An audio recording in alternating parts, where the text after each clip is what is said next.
17h45, on se retrouve toujours en direct sur Grandi TV pour faire un nouveau point complet sur l'actualité de ce jeudi 19 décembre.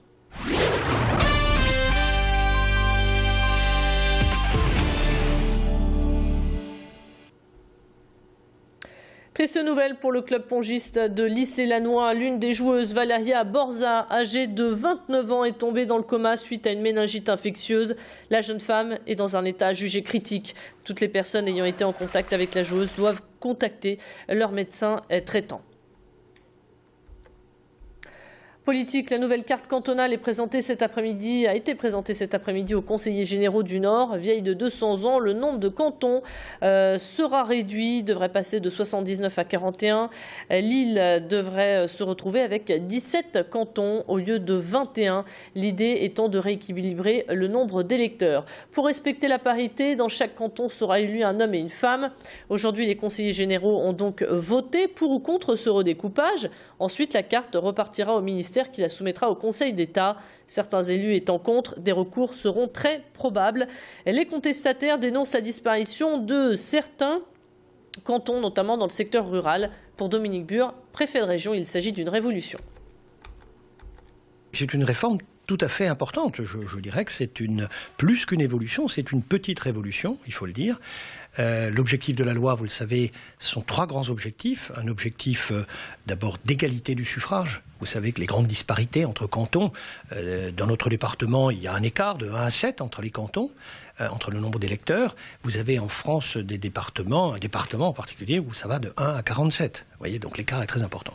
Donc l'égalité du suffrage est inscrite dans notre Constitution, dans la Déclaration des droits de l'homme, donc c'est important. On enchaîne avec la grogne des pompiers. Les soldats du feu ont manifesté ce matin contre l'austérité du gouvernement. Ils étaient plusieurs centaines à prendre le départ depuis la caserne de l'île Bouvines pour converger vers le Conseil général. Tous dénoncent le blocage des carrières et donc des rémunérations et pointent du doigt le manque d'effectifs et de moyens. La situation est de plus en plus difficile. Ils demandent au Conseil général de compenser le désengagement de l'État. Hormis quelques pneus brûlés devant le Zénith, la manifestation s'est déroulée sans incident et dans le calme. Tanguy Lécluse était sur place pour nous. On a décidé de faire de l'économie financière sur les services d'incendie de secours, sur les services publics dans sa généralité. Et les pompiers font partie d'un service public d'urgence. Donc aujourd'hui, on a décidé de bloquer les carrières des agents. Donc c'est-à-dire le déroulement de carrière, c'est-à-dire les salaires des agents. Donc il y a ça, et aussi sur leur temps de travail. Il y a la directive européenne qui a mis en demeure l'État français pour appliquer au maximum 48 heures hebdomadaires de temps de travail, ce que le SDIS 59 dépasse à l'heure d'aujourd'hui.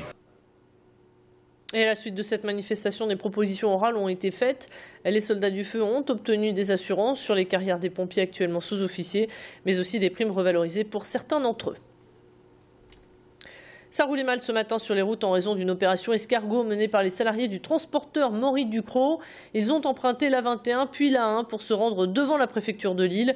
Une opération pour manifester leur inquiétude quant à leur avenir. L'entreprise a été placée en redressement judiciaire le 26 novembre dernier et emploie plus de 300 personnes sur le Nord-Pas-de-Calais. Miraïla et Miraïta sur le chemin de l'école. Ces 2 enfants roms, frères et sœurs, occupent depuis une cinquantaine de jours la bourse du travail de Lille. Aujourd'hui était un jour important car ils ont pu découvrir le collège Franklin basé à Lille. C'est là qu'ils iront dès demain matin. Ils rejoindront d'autres élèves de leur âge. Un premier pas vers l'intégration et une bataille de gagner pour le syndicat Sud Éducation qui a durement œuvré pour leur scolarisation. Ne maîtrisant pas encore bien le français, ils feront leur entrée dans une section adaptée à raison de 3 heures de cours le matin. Pour le syndicat, la lutte contre l'indifférence est loin d'être finie. Cette scolarisation est un espoir pour tous les autres enfants qui aimeraient avoir eux aussi une place dans les écoles. En tant que syndicaliste de l'enseignement et en tant qu'enseignant moi-même, c'est pour moi une priorité que de permettre à tous ces enfants de pleinement pouvoir devenir des citoyens, et ça ne peut se faire sans l'accès à l'école. Et c'est malheureusement ce que semblent oublier certaines autorités. L'école est un droit et c'est un devoir pour nous enseignants et pour eux élus de s'assurer que tous les enfants entre 6 et 16 ans puissent avoir accès à l'école. Et sachez par ailleurs que les syndicats de la Bourse du Travail ont finalement accepté hier la proposition de la préfecture concernant l'hébergement de la moitié des personnes se trouvant sur place. Mais ils refusent toujours d'expulser les familles restantes.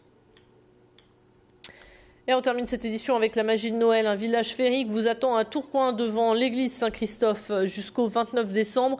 Des animations pour petits et grands sont proposées avec au programme du patin à glace, de l'acrobranche, des ateliers sous une yourte, la vente de vin chaud et autres douceurs de Noël. Ce village est un endroit familial et les animations y sont toutes gratuites. Adélaïde Bollary était pour nous.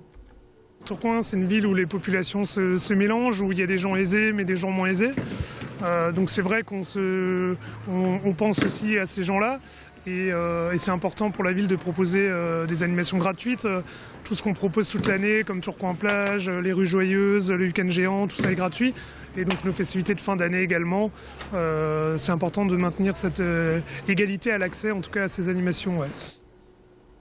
Voilà, c'est ainsi que s'achève cette édition. Merci de l'avoir suivi. 17h passées de 51 minutes. On prend tout de suite la direction du ciel pour un point complet sur votre météo. À tout de suite.